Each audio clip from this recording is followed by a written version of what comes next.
Bismillahirrahmanirrahim. Assalamualaikum warahmatullahi wabarakatuh.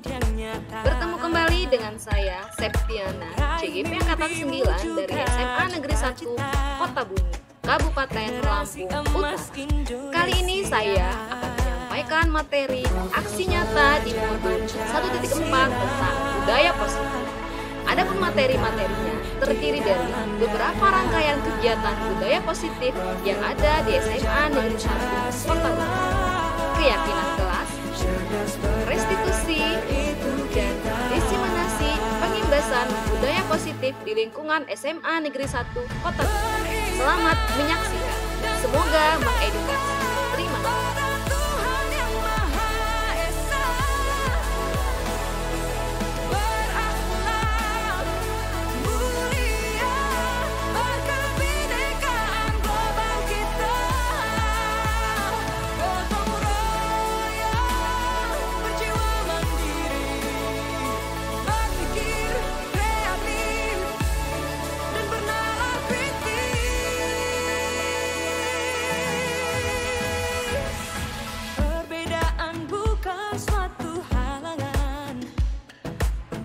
Saling bergandeng tangan, Bhinneka Tunggal Ika, semboyan negeri kita yang harus kita jaga bersama. Profil pelajar Pancasila tanamkan di dalam dada. Profil pelajar Pancasila berkarakter itu kita.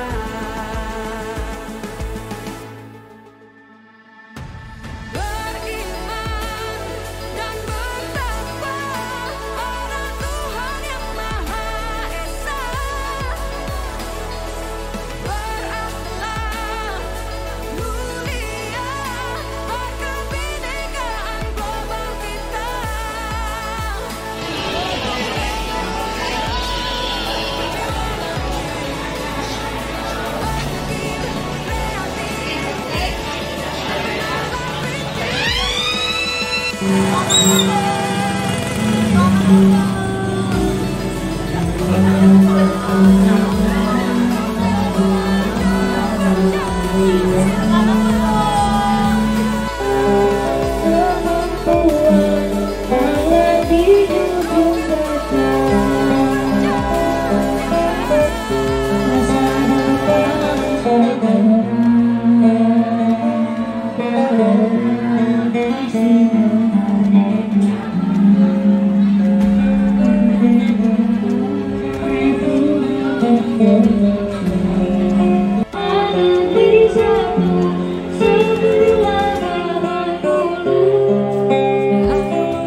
dada.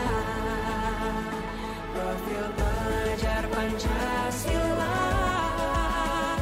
cerdas berkarakter itu kita.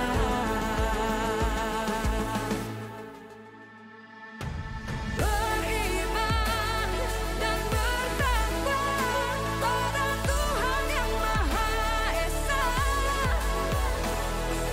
berakhlak mulia, berkebinekaan global kita. Gotong royong.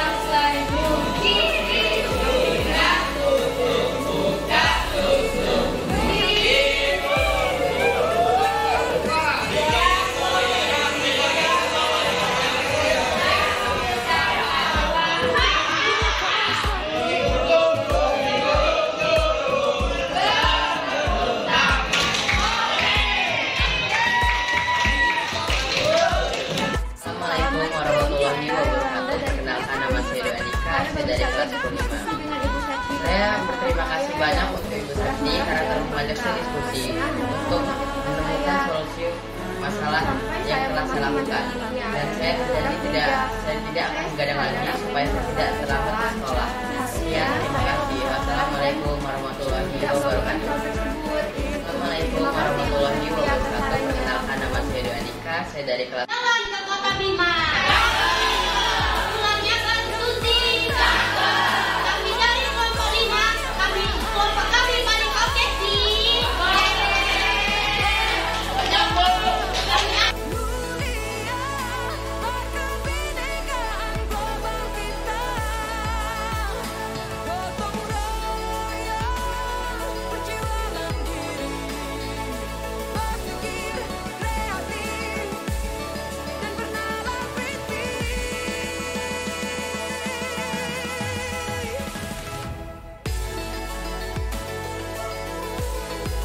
Profil pelajar Pancasila,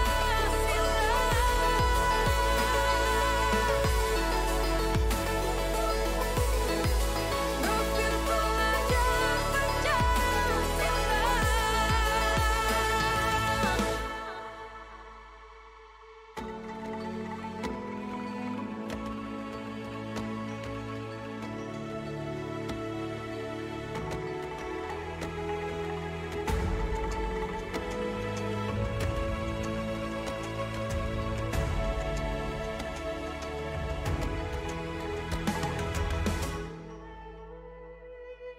Pancasila. Ayo memilih apa yang kau suka.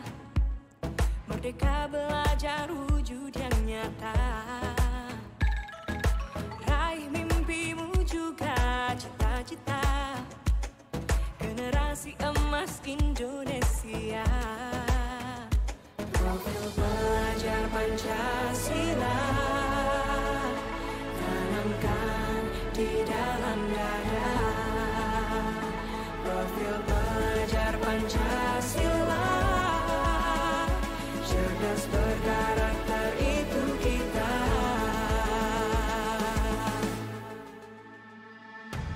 Beriman dan bertakwa pada Tuhan yang Maha Esa,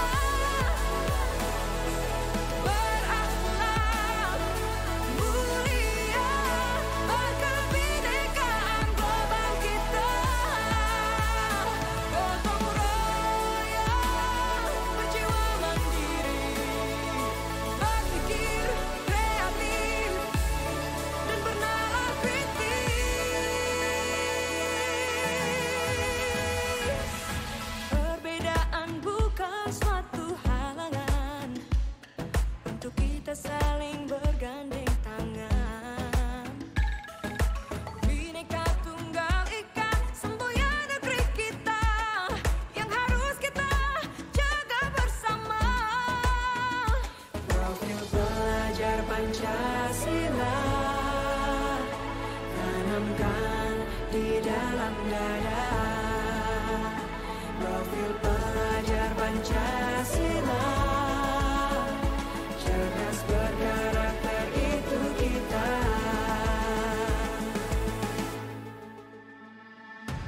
Beriman dan bertakwa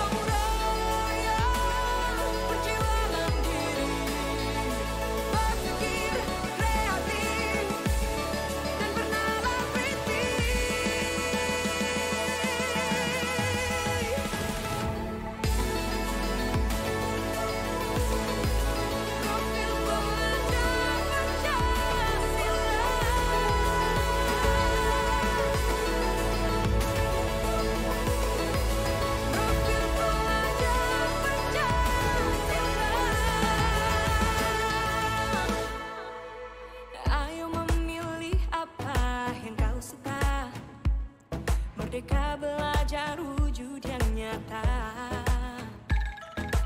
Raih mimpimu juga cita-cita. Generasi emas Indonesia. Profil pelajar Pancasila tanamkan di dalam dada. Profil pelajar Pancasila cerdas berkarakter itu kita.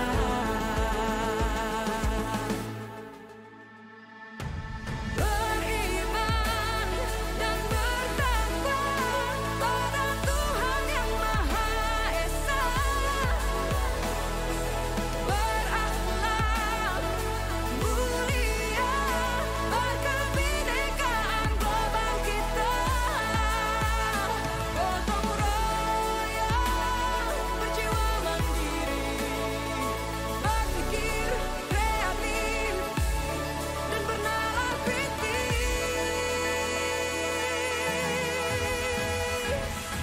Perbedaan bukan suatu halangan untuk kita saling bergandeng tangan. Bhinneka Tunggal Ika, semboyan negeri kita yang harus kita jaga bersama. Profil pelajar Pancasila tanamkan di dalam dada. Profil pelajar Pancasila cerdas berkarakter itu kita.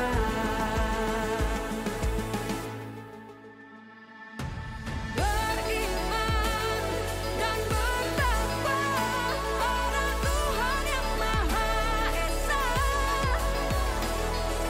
Berakhlak mulia berkebinekaan global. Yang pertama terdiri dari latar belakang.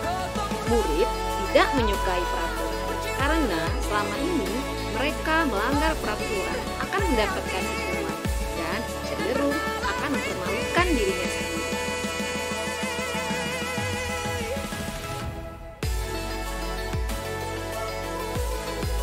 Profil pelajar Pancasila.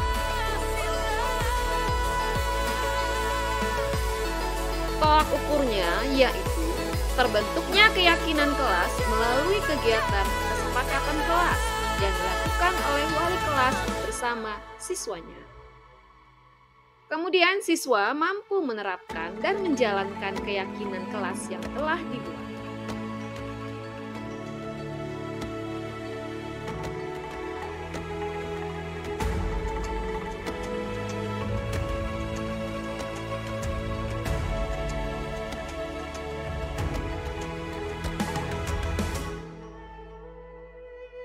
Ayo memilih apa yang kau suka.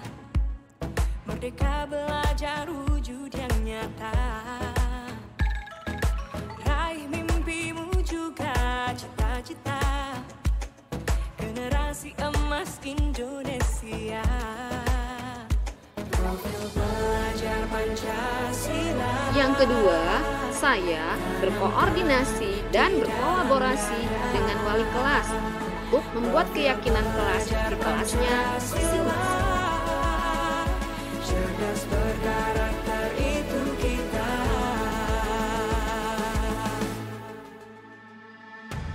Beriman dan bertakwa pada Tuhan yang Maha Esa. Tindakan yang ketiga, memantau, merefleksi, dan mengevaluasi keyakinan kelas yang telah dibuat. Tindak Berjiwa mandiri, berpikir kreatif dan bernalar kritis. Perbedaan bukan suatu halangan. Tindakan yang keempat yaitu bersama-sama dengan rekan guru melakukan pemahaman budaya positif, keyakinan kelas, dan restitusi. Negeri kita yang harus kita jaga bersama. Profil pelajar Pancasila, tanamkan di dalam dada. Profil pelajar Pancasila. Dukungan yang dibutuhkan yaitu pertama, dukungan dari kepala sekolah, rekan guru, serta murid, agar tindakan yang telah disusun dapat dilakukan secara lancar dan menyeluruh.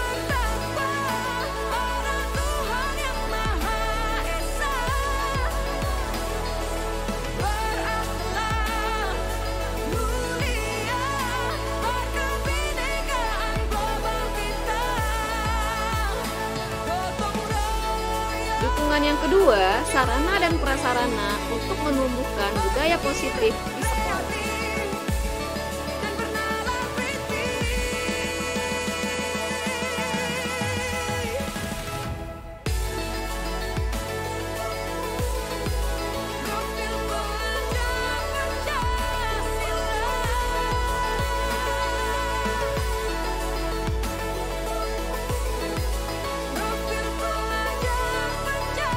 Dokumentasinya yang pertama, dokumentasi berupa keyakinan kelas, dan yang kedua, implementasi visi dalam budaya positif.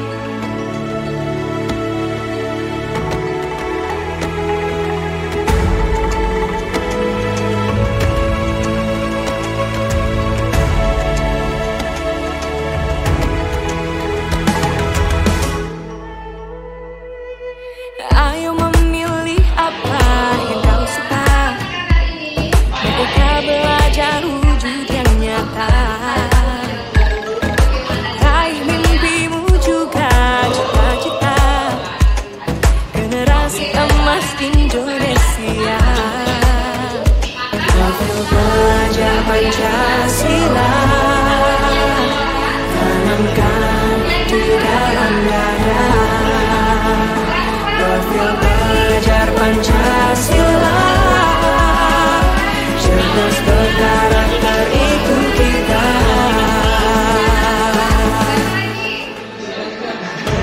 Beriman dan bertakwa pada Tuhan Yang Maha Esa.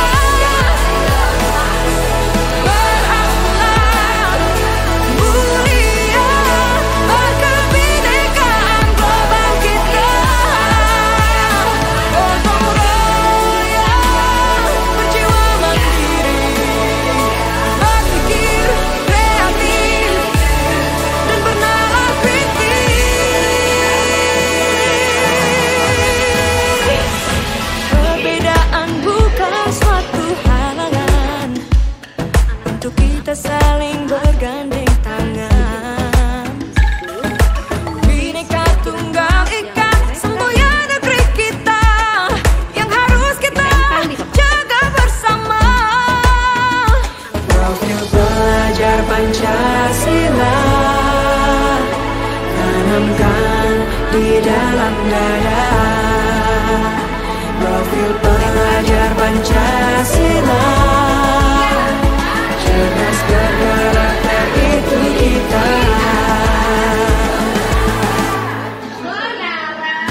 Baiklah, bismillahirrahmanirrahim. Assalamualaikum warahmatullahi wabarakatuh. Selamat pagi menjelang siang, salam sejahtera, Om Swastiastu, Namo Buddhaya, salam kebajikan. Tabi'u. Apa kabarnya Bapak dan Ibu? Ya, semoga semua dalam keadaan sehat ya. Karena dengan nikmat sehat itulah kita semua bisa berkumpul di ruangan aula kita yang sangat tercinta ini guna pengindasan budaya positif dari SMA Negeri 1 Kota Bumi, Kabupaten Lampung Utara. Saya dari calon guru penggerak, Septiana, calon guru penggerak angkatan 9. Terima kasih juga kehadiran ibu-ibu di sini yang telah meluangkan waktunya di sela-sela kesibukan kita mengajar ya, ibu-ibu ya. Kita menyamakan visi dan misi kita untuk perbaikan sekolah kita tercinta di SMA Negeri 1 Kota Bumi. Baiklah, untuk menyegarkan suasana, sepertinya ibu-ibu sudah mulai jenuh. Kita ice breaking sebentar. Dimohon untuk berdiri sebentar. Sejenak kita ice breaking.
Yang ada di SMA Negeri 1 Kota Bumi. Baiklah, budaya positif. Apa itu budaya positif? Budaya positif adalah segala sesuatu yang telah terbiasa memang kita lakukan atau memang sudah jadi tradisi, sudah jadi kebiasaan yang ada di sekolah kita. Jadi budaya positif itu banyak sekali. Yang pertama yaitu adanya perubahan paradigma belajar. Jadi perubahan paradigma belajar itu diharapkan dapat mengemban budaya positif itu sendiri. Kemudian disiplin positif. Disiplin positif itu berasal dari diri kita sendiri dahulu ya, ibu-ibu ya. Kemudian yang ketiga ada motivasi perilaku manusia. Nah, perilaku manusia itu sendiri berbeda-beda tergantung dari motivasi yang bersumber dari dirinya sendiri. Kemudian ada kebutuhan dasar. Kebutuhan dasar setiap individu itu berbeda-beda. Ada kebutuhan dasar tentang kasih sayang, ada kebutuhan dasar tentang kebutuhan sandang, pangan, dan papan seperti itu, dan kebutuhan pendidikan, serta kebutuhan akan kasih sayang dan seks itu sendiri. Baik, kemudian ada posisi kontrol restitusi. Ada juga keyakinan kelas, kesepakatan kelas, dan segitiga restitusi. Baik, adapun tujuan mewujudkan budaya positif itu sendiri di sekolah kita, ibu-ibu, yaitu untuk membentuk keyakinan kelas. Karena keyakinan kelas itu sendiri bersumber dari kesepakatan yang ada di sekolah. Jadi anak-anak didik kita sudah tahu apa sih kesepakatan yang ada di sekolah, dan kesepakatan di sekolah itu juga ikut diketahui oleh para wali murid. Jadi kesepakatan sekolah, para wali murid itu sudah tahu, oh ini kesepakatan kelas, dan sudah ditandatangani. Jadi keyakinan kelas itu suatu kesepakatan tentang keyakinan kelas yang dilakukan oleh satu kelas. Jadi setiap kelas, keyakinan kelasnya itu berbeda-beda, ibu-ibu ya. Kemudian yang kedua, menumbuhkan motivasi internal melalui penerapan disiplin positif. Nah, kita harus menumbuhkan motivasi internal dari dalam diri siswa-siswa kita terdahulu. Jadi mereka harus ada motivasi dulu dari dalam dirinya, baru perilakunya akan mengikuti budaya positif itu sendiri. Oke, kemudian menumbuhkan nilai-nilai kebajikan. Kita perlu menumbuhkan nilai-nilai kebajikan di anak-anak didik kita agar hasil lulusan yang kita harapkan sesuai. Karena nilai-nilai kebajikan itu akan bermanfaat dan berguna bagi anak didik kita nanti sampai hayat hidupnya, sampai akhir hayat ya. Karena nilai kebajikan itu dibawa dari dalam diri dan diterapkan dalam dunia nyata. Baik, lanjut. Kemudian mengambil posisi kontrol sebagai manajer dan melaksanakan segitiga restitusi dalam menyelesaikan setiap permasalahan yang terjadi. Nah, di sini posisi kita sebagai kontrol, sebagai pengontrol, sebagai manajer untuk menyelesaikan berbagai permasalahan yang terjadi pada siswa didik kita, ya. Dan itu memang ada tahap-tahapannya. Kemudian adapun tolak ukur yang menjadi dasar kita, yang pertama yaitu terbentuknya keyakinan kelas. Berarti siswa harus tahu dulu apa sih keyakinan kelas yang sudah disepakati bersama-sama. Kemudian tumbuhnya motivasi internal pada diri murid. Siswanya harus sadar dulu, oh saya tuh harus seperti ini, saya tidak boleh seperti ini. Harus tumbuh motivasi internal dari dalam muridnya sendiri. Kemudian tumbuhnya nilai-nilai kebajikan pada diri murid. Banyak nilai-nilai kebajikan yang harus kita tanamkan. Karena berdasarkan nilai-nilai kebajikan tersebut, murid akan tahu mana perbuatan yang baik dan mana perbuatan yang buruk dengan segala konsekuensinya yang dipenuhi dengan rasa tanggung jawab. Seperti itu ya Ibu. Kemudian murid mampu menemukan solusi dari masalah yang dihadapinya.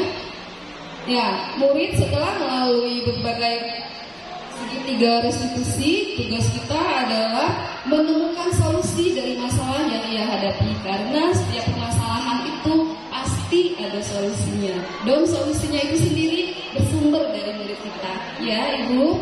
Kemudian murid itu sendiri memiliki karakter yang kuat, terutama pembentukan karakter ini, karena memang setiap anak didik kita sudah terbentuk karakternya itu dari dalam rumah dan dari latar belakang pribadi mereka masing-masing. Tinggal kita mengarahkan kepada profil pelajar Pancasila. Kemudian, guru juga mampu menerapkan posisi manajer dan menggunakan segitiga restitusi dalam setiap pemecahan masalah.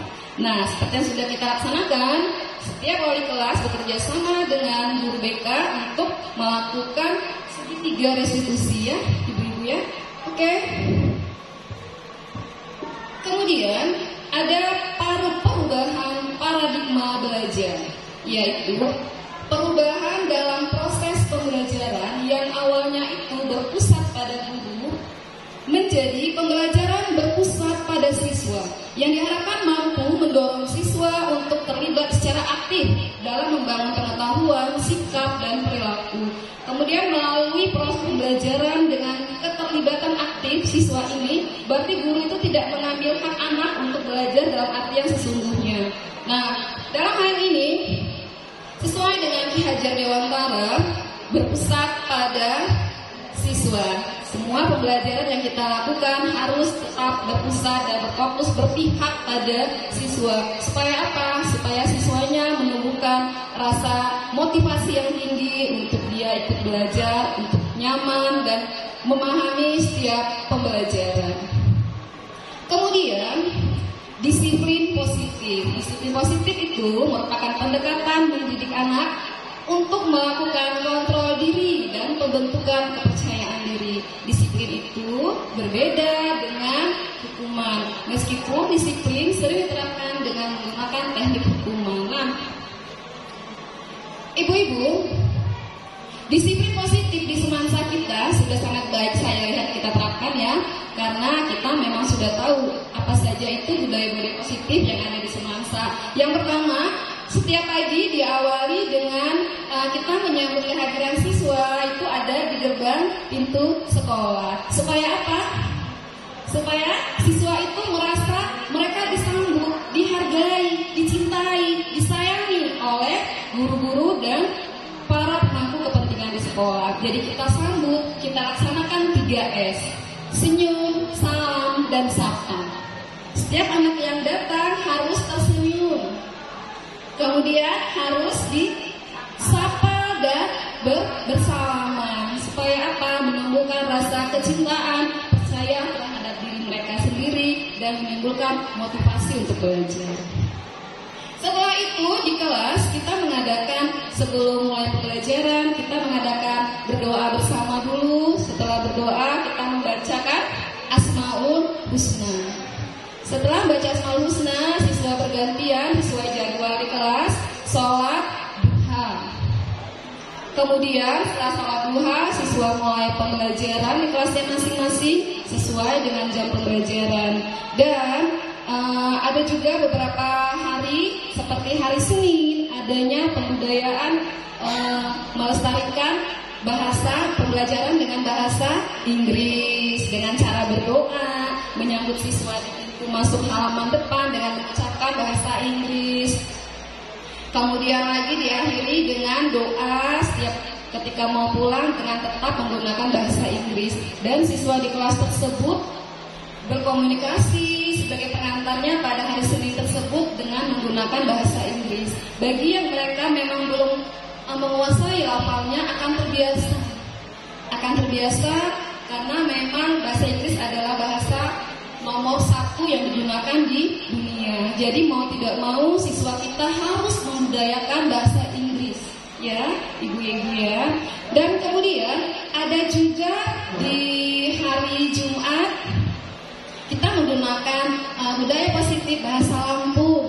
Jadi setiap siswa-siswa kita di Jumat pagi kita sambut dengan menggunakan bahasa Lampung. Selamat tuku atau selamat pagi, seperti itu. Supaya apa? Supaya siswanya tahu baik itu yang berasal dari orang Lampung asli pribumi atau memang yang bukan berasal dari suku Lampung. Jadi dia tahu, oh begini ya bahasa Lampung itu yang benarnya seperti ini.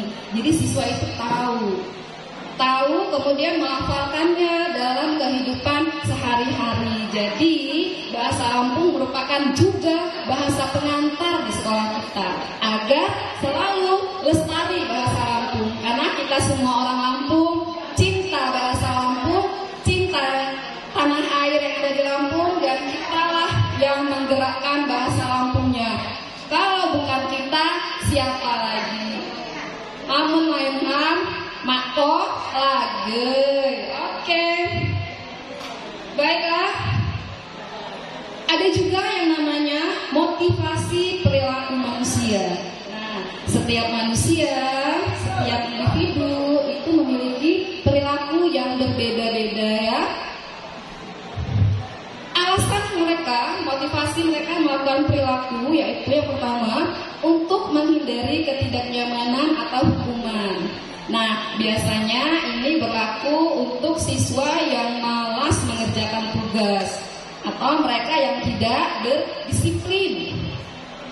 Untuk mereka yang malas mengerjakan tugas, kita tidak boleh langsung memarahinya, langsung menghukumnya, ibu-ibu ya, seperti kita SD dulu. Disetrap depan, dimarahi, itu tidak boleh lagi untuk sekarang.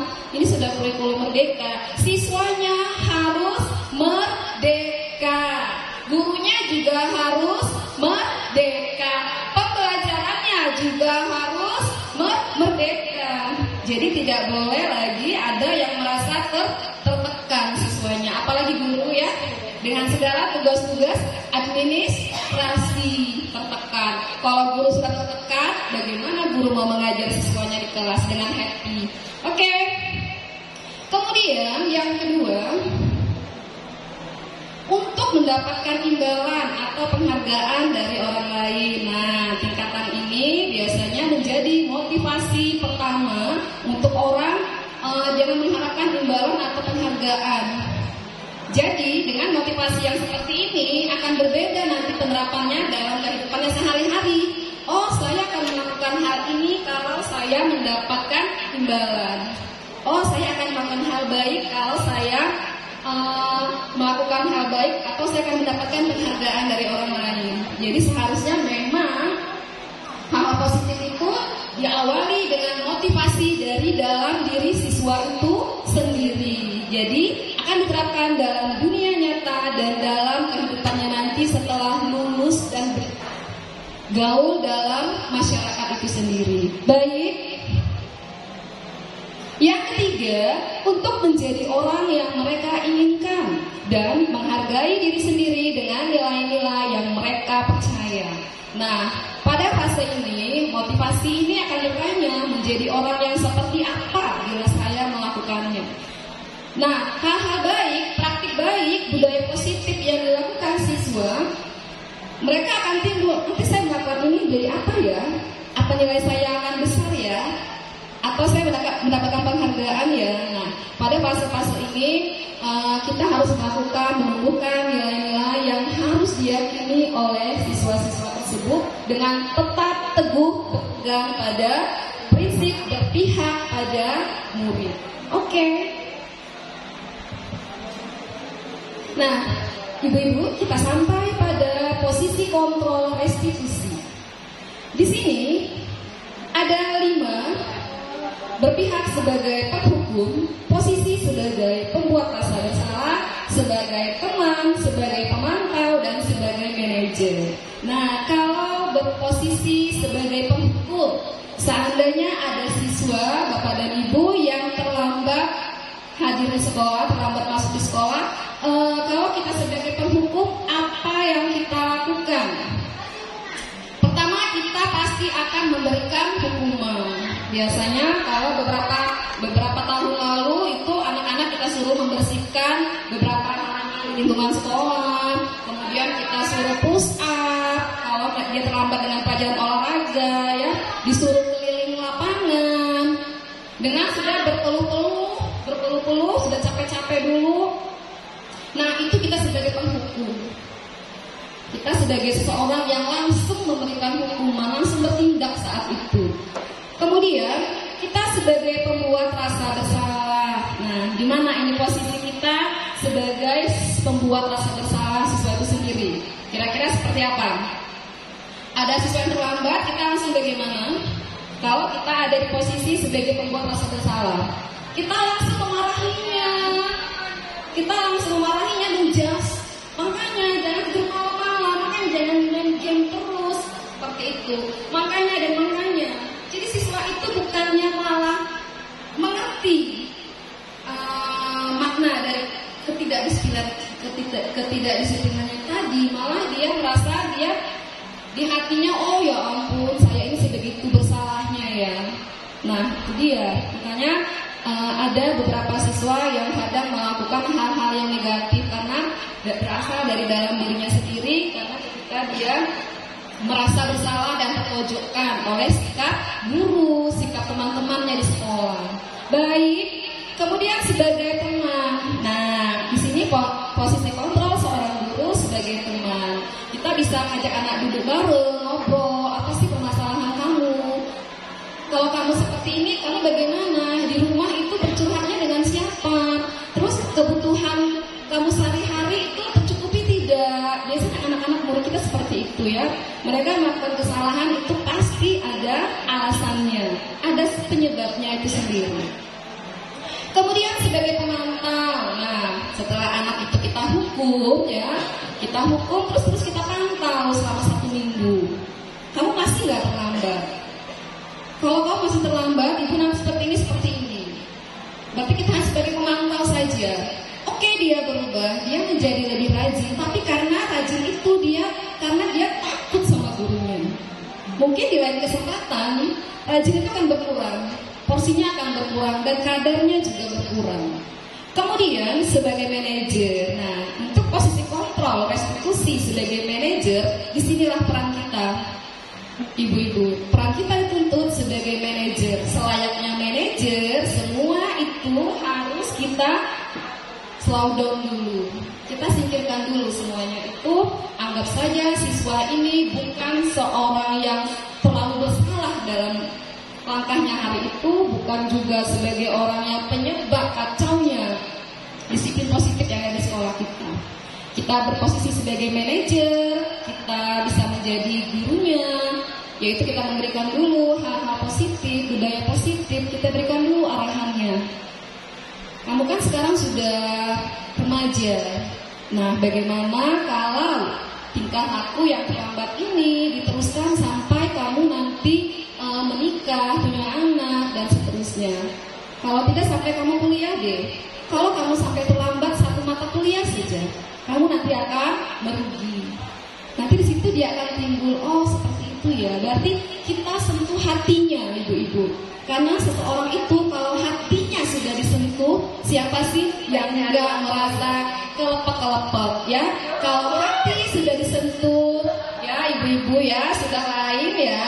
Jadi kita sentuh hati siswa kita dulu. Kalau hatinya sudah kita sentuh, sudah kita dapat semua, pasti dia akan mengikuti apa hal-hal baik yang dia pikirkan dari kita. Seperti itu. Jadi kita sentuh hatinya. Kalau memang dia anak yang kurang kasih sayang, background keluarga broken home, kita harus bersikap seperti orang tuanya juga. Jadilah seperti berpihak pada murid. Apa kebutuhan murid itu yang harus kita penuhi. Baik. Sampailah kita pada keyakinan kelas dan segitiga restitusi. Keyakinan kelas ini, ibu-ibu, kalau tadi di awal saya sudah menyampaikan adanya kesepakatan sekolah yaitu kesepakatan yang dilakukan di awal pada siswa baru masuk sekolah. Jadi siswa ini diterima di sekolah kita selama mereka bersekolah selama 1-2 hari, kita berikan kesepakatan kelas itu berupa selebaran tentang peraturan-peraturan yang ada di sekolah, dan itu harus ditandatangani oleh wali murid. Jadi wali murid harus tahu juga konsekuensinya kalau anaknya melakukan ini, mereka akan seperti ini. Jadi setelah ditandatangani oleh wali murid, kemudian diserahkan kembali kepada pihak sekolah dan guru BK akan mengaturnya. Kemudian berbeda dengan keyakinan kelas. Kalau keyakinan kelas dalam satu kelas atau setiap kelas itu akan berbeda, ibu, keyakinan kelasnya sesuai dengan kemauan siswa itu sendiri. Kalau Kalau keyakinan kelas, siswa di dalam satu kelas, ketika awal seorang wali kelas masuk ke dalam kelas tersebut, dia harus menanyakan dulu keyakinan kelas seperti apa yang diinginkan oleh siswa-siswa yang ada di dalam kelas itu. Jadi ingat, di setiap awal tahun ajaran baru keyakinan kelas ini dibuat. Dan tidak hanya wali kelas, boleh guru-guru mata pelajaran yang masuk di kelas itu ikut membuat keyakinan kelas. Gunanya apa? Agar siswa-siswa itu tertib, mengetahui hal-hal apa saja yang dirasakan baik dan diyakini oleh kelas dan tidak boleh dilanggar. Jadi mereka ada pemantapan hati. Kemudian segitiga restitusi. Nah, seperti segitiga restitusi ini, seorang wali kelas, seorang guru mata pelajaran dalam menyelesaikan setiap masalah siswanya itu bekerja sama dengan pihak sekolah seperti guru BK dan bekerja sama juga dengan kepala sekolah dan wakil kesiswaan. Jadi supaya siswa-siswa kita yang memiliki masalah-masalah itu bisa terselesaikan, karena masalah-masalah setiap siswa SMA itu berbeda-beda ya, ibu-ibu ya. Masalahnya bukan hanya masalah yang kecil, kadang mereka juga punya masalah background dari keluarganya masing-masing, punya keluarga yang broken home, kemudian juga bekerja dia ikut tulang punggung keluarga juga, sehingga anak tersebut terlambat. Berarti kita harus ikut memikirkan alasan-alasan mereka melakukan kesalahan. Dan langkah segitiga restitusi ini ada 3, ibu-ibu. Yang pertama, kita menstabilkan identitas. Nah, si anak tadi kita panggil secara personal, kita tanya dulu, kamu kenapa melakukan hal ini? Apa sih yang menurut kamu hal ini terdorong dari hati kamu ingin kamu lakukan? Pasti akan keluar jawaban dari si anak tersebut. Coba nak, mengapa kamu bisa berkelahi dengan Edo? Dia akan menjawab, si Edo mencontek tugas saya, Bu. Oke, si Edo mencontek tugasmu. Iya, Bu, saya kan capek-capek. Pasti ada kan keluar alasannya. Saya kan capek-capek mengerjakan tugas, tiba-tiba tugas yang sudah saya kerjakan itu dicontek dengan begitu saja. Dan dia dapat nilai yang sama dari guru tersebut. Dari situ si anak tadi itu akan mengeluarkan unek-uneknya, mengapa dia melakukan hal-hal yang salah tadi. Nah, di situ kita menstabilkan identitas. Kita tahu, oh, ini alasan anak tersebut melakukan hal begini. Baik, kemudian langkah yang kedua, kita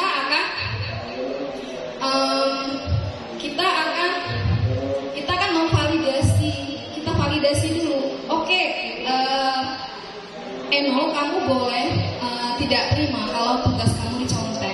Betul, memang ibu pun akan melakukan hal yang sama apabila tugas ibu kerjakan bermalam-malam tiba-tiba di copy paste saja oleh teman ibu. Ibu juga melakukan hal yang sama. Ibu akan marah, protes, bahkan mungkin akan melakukan hal yang lebih dari yang kamu lakukan. Nah, di situ akan terhibur.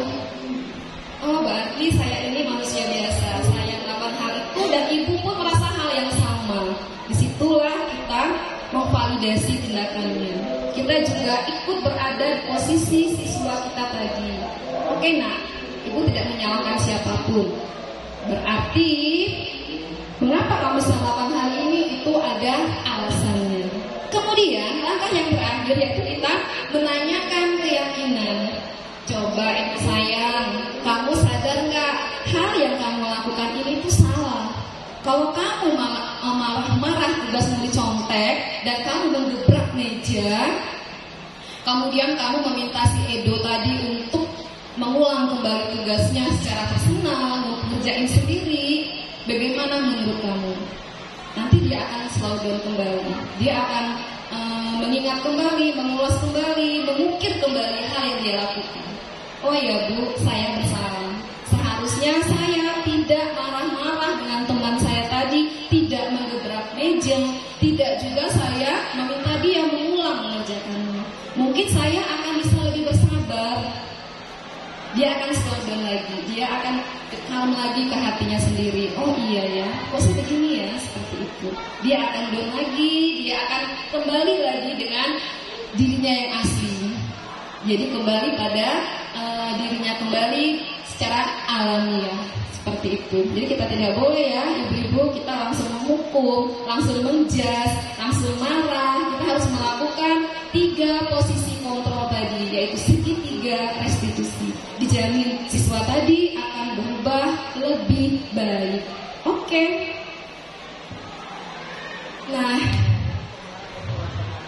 baiklah ibu-ibu, sampai di sini pembahasan kita dan paparan saya, dan apabila ada teman yang bertanya saya persilakan rekan-rekan sejawat saya, silakan.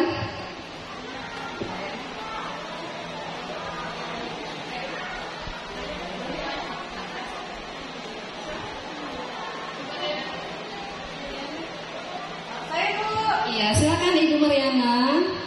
Ya Bu, di sini saya mau sharing sedikit. Boleh. Jadi di kelas itu ada anak saya, anak murid ya. Jadi dia itu suka mengganggu konsentrasi teman yang lain, dan dia ketawa-tawa sendiri. Kalau temennya lagi serius, ditoel-toelin. Masih nggak mempan juga, nanti dia lalu-lalang di kelas itu sambil kadang-kadang joget-joget kecil, gitu kan. Kadang-kadang siup-siup.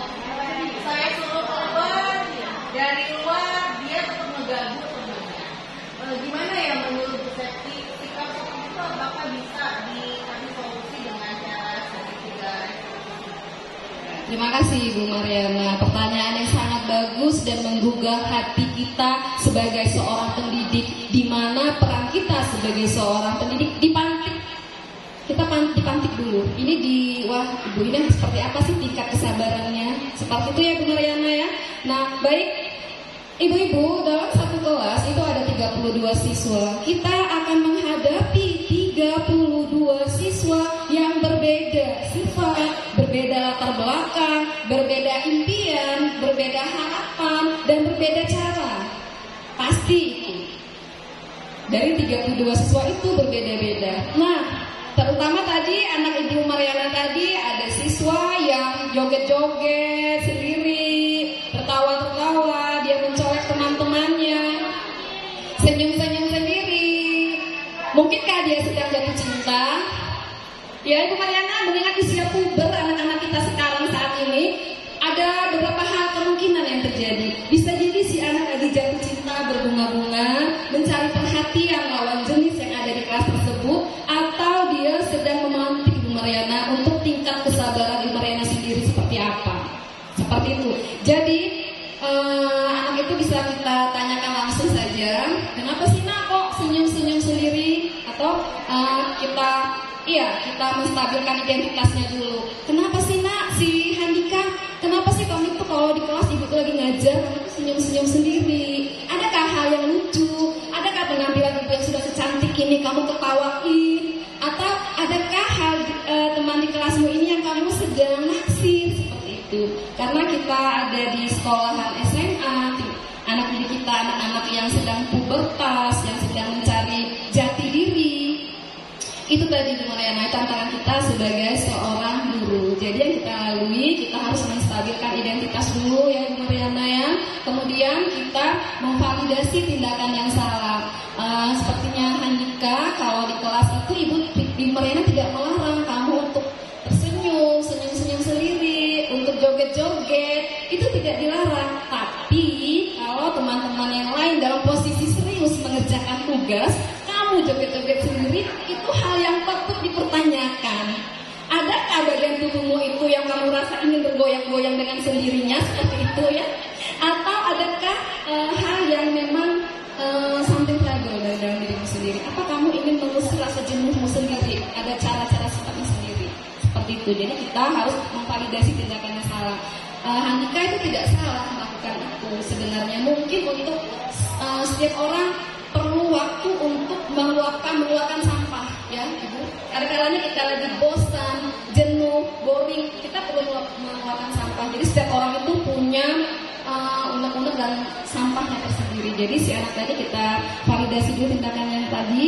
Kamu nggak salah seperti itu, tapi alangkah lebih baiknya kalau di jam-jam pelajaran seni saja kamu seperti itu joget-joget tadi kan ada pembelajarannya di situ. Kemudian kita menanyakan keyakinan.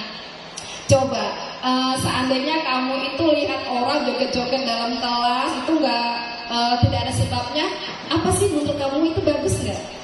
Nanti dia akan kalem lagi, oh iya ya Bu, ya udah Bu, saya itu akan seperti ini Bu, saya itu sebenarnya nanti akan keluar sendiri.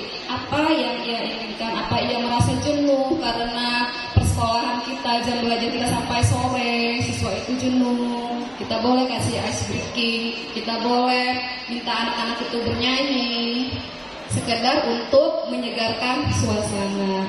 Oke, baik, adakah lagi yang mau ditanyakan?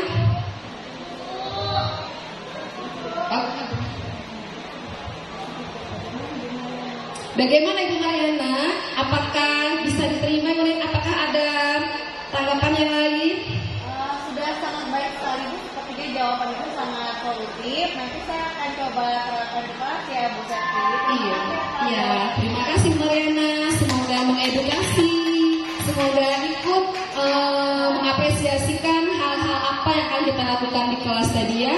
Mengingat siswa-siswa kita itu siswa yang beragam dengan sedang masa pertumbuhan mencari jati diri. Oke, baiklah ibu-ibu, sampailah kita di ujung acara pembahasan kita hari ini, budaya positif yang ada di SMA Negeri 1 Kota Bumi. Semoga kita semua dapat tetap terus melaksanakan atau mempertahankan dan merefleksikan budaya positif yang ada di sekolah kita setiap hari, mulai hari ini, esok, dan seterusnya. Terima kasih perhatiannya. Saya akhiri. Wassalamualaikum warahmatullahi wabarakatuh.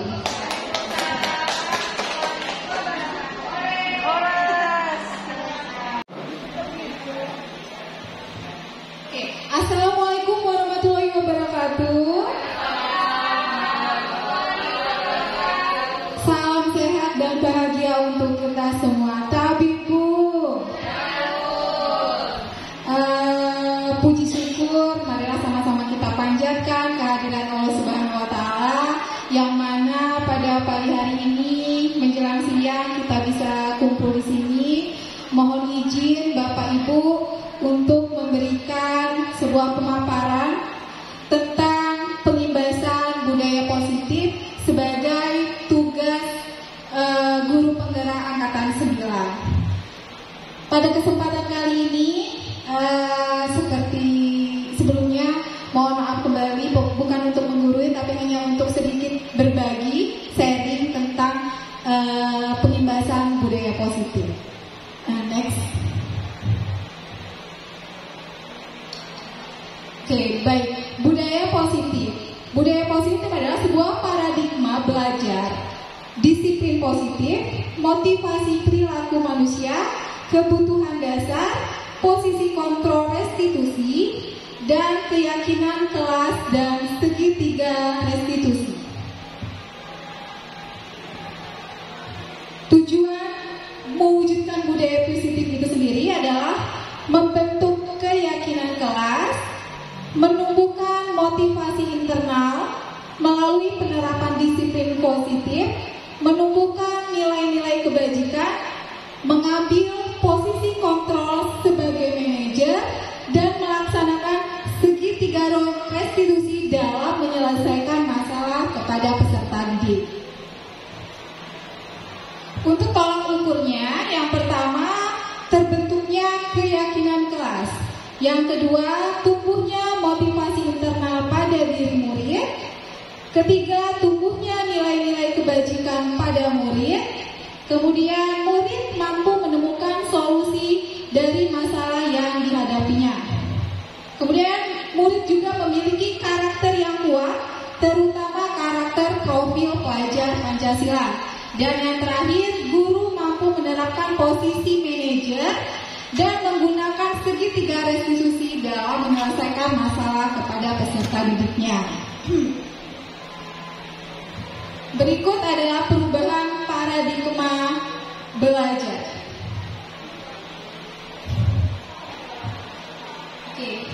Paradigma dalam proses pembelajaran yang awalnya berpusat pada guru atau teacher center menjadi pembelajaran yang berpusat kepada anak atau student center.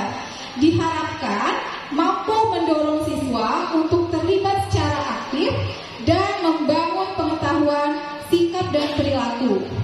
Melalui proses pembelajaran, dengan keterlibatan aktif siswa ini berarti guru tidak mengambil hak anak untuk belajar dalam arti yang sesungguhnya.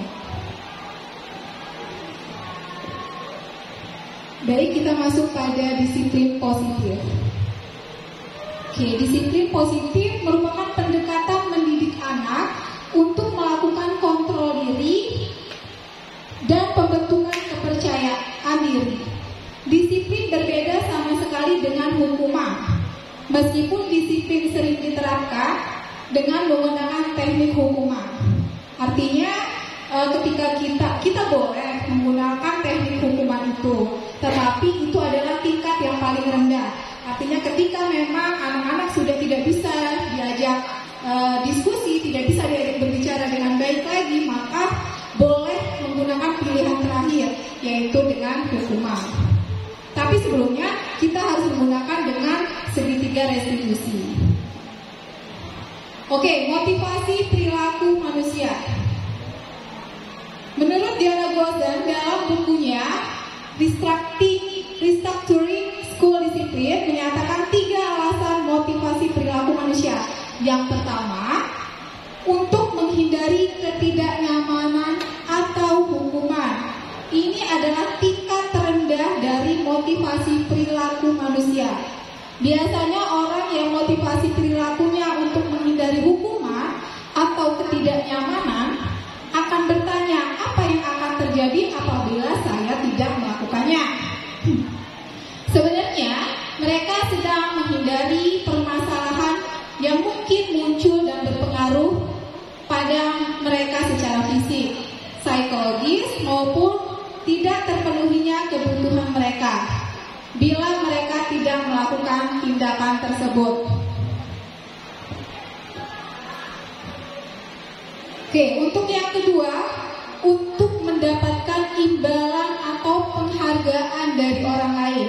Ini masih juga sangat sering terjadi ya Bapak Ibu ya, di dalam peserta didik kita. Satu tingkat di atas motivasi yang pertama, di sini orang berperilaku untuk mendapatkan imbalan atau penghargaan dari orang lain. Orang dengan motivasi ini akan bertanya, apa yang akan saya dapatkan apabila saya melakukannya? Mereka melakukan sebuah tindakan hanya untuk mendapatkan pujian dari orang lain yang menurut mereka penting dan mereka letakkan dalam dunia berkualitas mereka.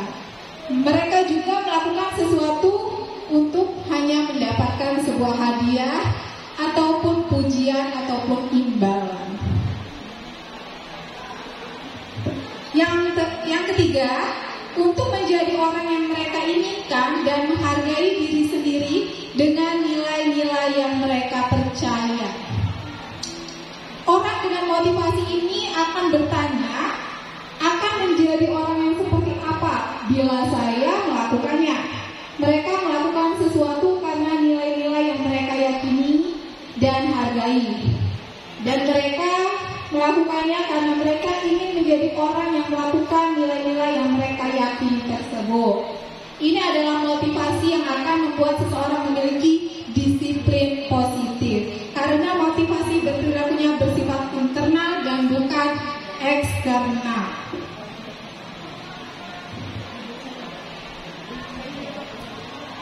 Berikut adalah posisi kontrol restitusi. Yang pertama adalah sebagai penghukum. Yang kedua adalah pembuat rasa bersalah. Yang ketiga adalah sebagai teman. Yang keempat sebagai pemantau. Dan yang kelima sebagai manajer. Bapak Ibu, boleh saya bertanya, kira-kira posisi kontrol apa yang sering Bapak Ibu terapkan saat di kelas bersama siswanya? Pemantau. Sebagai teman? Pemantau. Oke, sebagai pemantau? Bisa juga sebagai pembuat rasa bersalah. Pembuat rasa bersalah. Supaya siswa itu menyadari kesalahan dirinya dan tidak mengulangi dengan juga memperbaiki diri sendiri. Oh gitu, jadi tujuannya biar anak tersebut merasa bersalah dan tidak akan mengulanginya lagi. Kira-kira itu sudah tepat belum Bapak Ibu? Saya sebagai PPS itu Sudah kalau efektif. dia nggak merasa bersalah,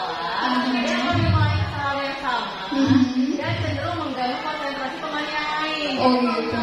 Dia ribut nih Bu, karena dia nggak nyambung pelajaran depan. Itu dia kalau mengganggu teman yang lain, dia temennya nggak nyambung juga. Oh, jadi mengganggu konsentrasi yang Nah, lain. jadi akhirnya kondisi kelas itu nggak kondusif. Nggak kondusif. Akhirnya Ibu Yana memanggil anak tersebut. Kemudian bagaimana Ibu Yana membuat dia merasa bersalah? Ya, pada awalnya saya tanya, apa yang kamu lakukan tadi sehingga membuat kegaduhan di kelas?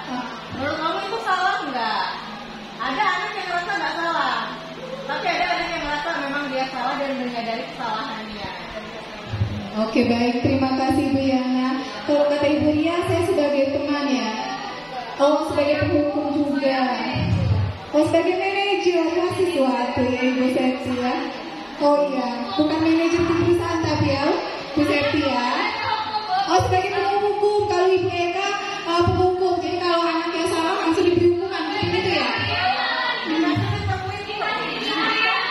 Oh, dikasih peringatan.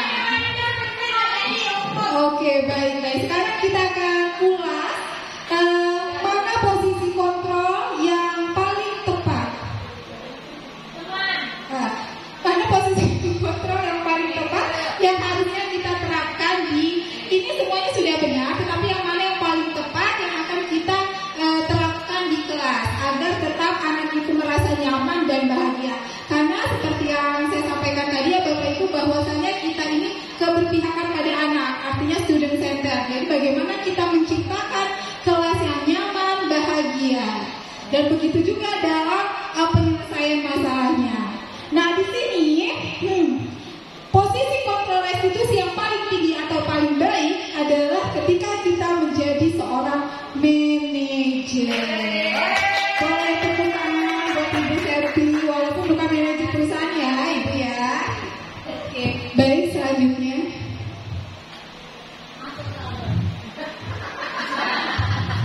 Oke, selanjutnya adalah keyakinan kelas dan segitiga restitusi. Baik Bapak Ibu, keyakinan kelas ini mungkin kita sudah tidak terlalu asing ya, karena kita sudah menjalankan kurikulum Merdeka ini selama 2 tahun.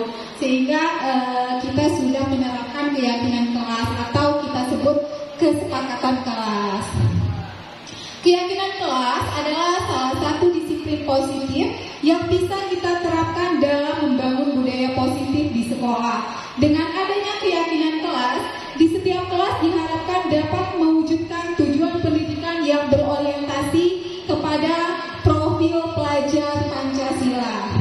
Mohon izin Bapak Ibu yang juga wali kelas di sini sudah buat keyakinan kelas? Sudah. Boleh Ibu Marisa sebutkan satu saja keyakinan kelasnya?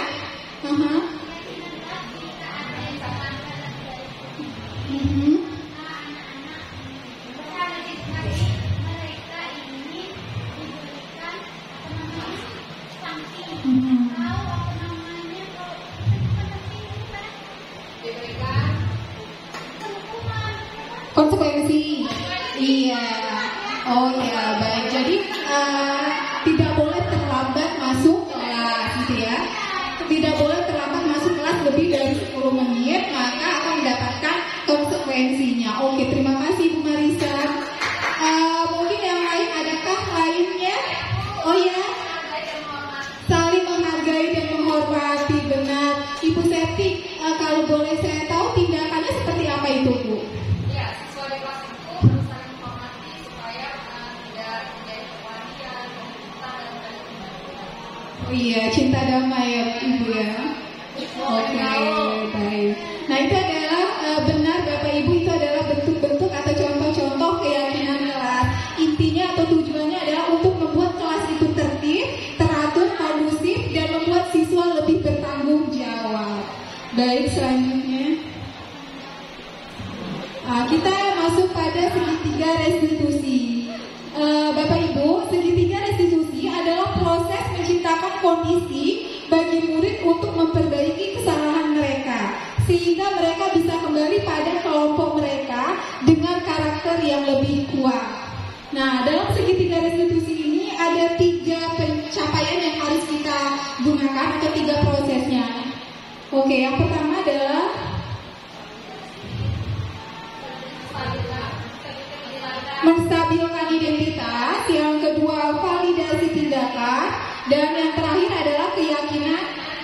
menanyakan keyakinan. Nah, itu adalah 3 proses atau 3 tahap yang tidak boleh kita lewati ketika kita menyelesaikan masalah dengan menggunakan segitiga restitusi. Baik Bapak Ibu, mungkin itu saja penjelasan dari saya. Mohon maaf kalau ada kurangnya karena di sini saya sedang belajar. Terima kasih atas waktunya. Semoga ini bisa saya dan kita semua implementasikan di dalam sekolah kita. Oke, sebelum saya menutup presentasi saya hari ini, mungkin ada yang ingin ditanyakan, boleh Bapak Ibu silakan raise your hand.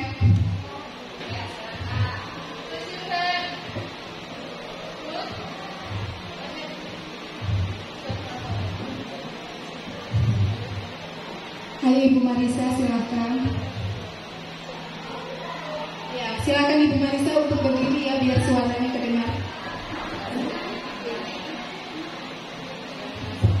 Assalamualaikum warahmatullahi wabarakatuh. Saya ingin menanyakan tentang segitiga restitusi. Bagaimana cara mengaplikasikannya pada murid? Jika terjadi masalah atau ada trouble, kan biasanya kita ketemu murid yang bandel ya. Kadang-kadang ada permasalahan di dalam kelas. Nah, kan itu sebaiknya tadi diterapkan segitiga restitusi. Kalau saya kan biasanya langsung menghukum ya. Nah, ada baiknya kan katanya tadi menerapkan segitiga restitusi. Nah, bagaimana cara pengaplikasiannya? Terima kasih. Baik, terima kasih Bu Marisa atas pertanyaan. Baik, penerapan dari 3 proses segitiga restitusi. Mohon maaf Ibu Ria, boleh dibuka lagi. Yang pertama tadi adalah menstabilkan identitas. Di sini maksudnya menstabilkan identitas seperti ini Ibu. Misalkan contoh anak ini membolos ya. Contohnya adalah anak ini membolos. Cara menstabilkan identitasnya adalah kita panggil anak itu ya berdua, kemudian kita tanyakan kebenarannya dulu. Kita tanyakan kebenaran dulu, apakah benar dia membolos di jam pembelajaran. Kemudian apabila anak itu sudah menjawab iya, berarti itu sudah menstabilkan identitas dengan cara oh baik. Kenapa? Mungkin bisa kita tanya, kenapa kamu sampai membolos? Kita tanya latar belakangnya. Kemudian selanjutnya baru kita masuk pada langkah yang kedua, yaitu validasi tindakan. Validasi tindakan itu lebih menekankan, menurut kamu tindakan itu salah atau benar? Iya, kita menanyakan kembali agar dia paham loh. Kalau dia menjawab salah ibu, salah bapak, misalnya seperti itu, berarti kamu tahu dong kalau tindakan itu salah itu kenapa.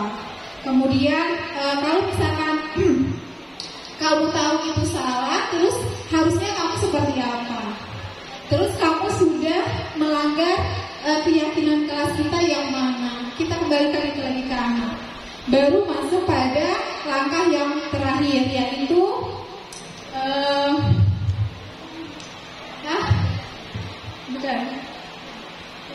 kita menanyakan keyakinan.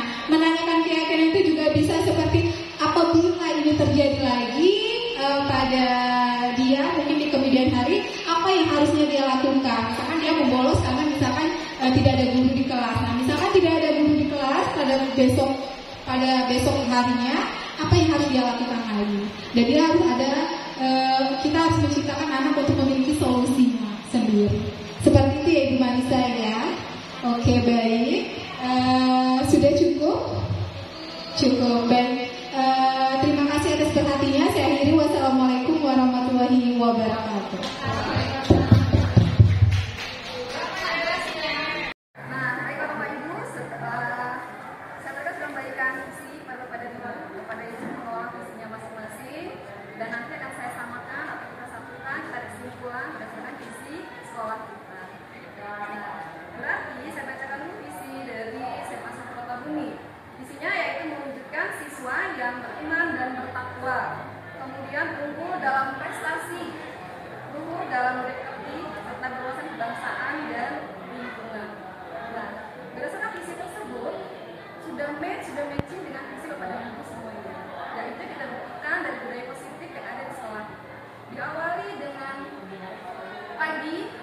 hari kita awali dengan anak-anak kita menyambut anak-anak kita dan ibu kita di gerbang sekolah. Memberikan 3S, senyum, sapa, dan salam. Kemudian sebelum bel sekolah, salah satu siswa mengaji berdasarkan surat-surat yang sudah ditentukan. Hari ini berbeda dengan hari yang lainnya. Kemudian juga ada program-program di sekolah kita, yaitu seperti program untuk hari Senin berbahasa Inggris. Jadi setiap siswa yang masuk itu dikasihkan misi kita semuanya berbisa berbahasa Inggris dengan baik. Kemudian sampai di hari Jumat, juga menggunakan bahasa daerah kita, yaitu bahasa Lampung. Kita budayakan budaya daerah kita supaya apa? Supaya lebih lestari dan anak-anak bisa lebih mengenal, lebih mudah dan lebih mengetahui apa aja sih budaya-budaya dan bahasa apa saja sih yang harus sering dikenal dan diucapkan oleh siswa. Baik, Bapak dan Ibu, untuk itu berarti kita semua harus bersatu menyamakan visi dan misi sekolah supaya akan tercipta lulusan sekolah dari semangsa kita yang hasil lulusannya itu beriman, bertakwa dan unggul serta mahir dalam teknologi. Karena kedepannya nanti siswa kita itu harus menguasai teknologi mengingat kecanggihannya zaman sekarang. Itu ya. Jadi anak-anak kita harus bisa mahir dan bertanggung jawab terhadap penggunaan teknologi yang akan mereka gunakan. Baiklah, nah berdasarkan diskusi kita tadi, visi dan misi Bapak dan Ibu, kemudian visi dan misi sekolah, kita gabungkan, kita tarik kesimpulan bahwa kita lebih utamakan kita itu pada ilmu, pada iman dan takwa. Yaitu ketika jam sholat seperti jam 12, sebelum jam sholat, sebelum jam 12 tepat, jam 11.45 itu sudah dibayar untuk persiapan sholat zuhur. Nah, itu lebih diutamakan. Kenapa? Karena kita akan mendidik generasi dan hasil lulusan semangsa itu beriman dan bertakwa kepada Tuhan. Baru dia bisa terjun ke masyarakat nantinya. Oke, terima kasih. Assalamualaikum warahmatullahi wabarakatuh. Edo tahu nggak? Memang kata sini, saya tidak laporan. Tahu ya, jadi saya tidak laporan dari Edo sudah benar seperti itu. Berapa kali yang terlambat? Sering, tapi hampir setiap hari. Sadar nggak sih kalau salah kepada salah? Apa alasannya dan orangnya? Salah dan saya sering melakukan hal yang sama.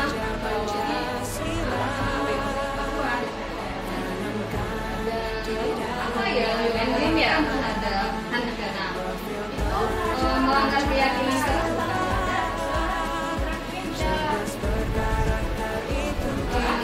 ada nggak kalau apa yang kita sebut itu kira-kira apa keyakinan kita ketika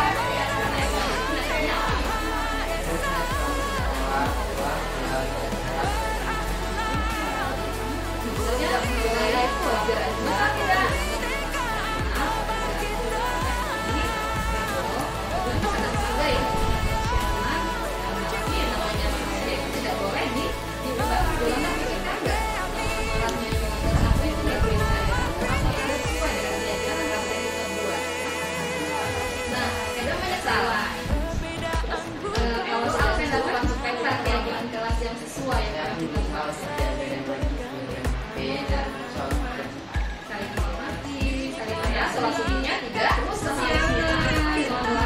penting ya Bu. Itu contoh harusnya itu sudah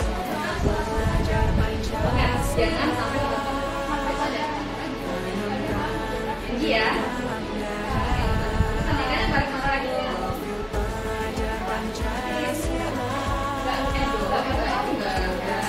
agak tahu masalahnya yang saya dapat laporan dari PM-nya nggak itu saya benar seperti itu. Berapa kali yang terlambat? Ini hampir setiap hari kan. Sadar nggak sih Yolanda dan Haisa itu salah membuat salah. Yolanda dibilang sama ada kesalahan. Kalau mau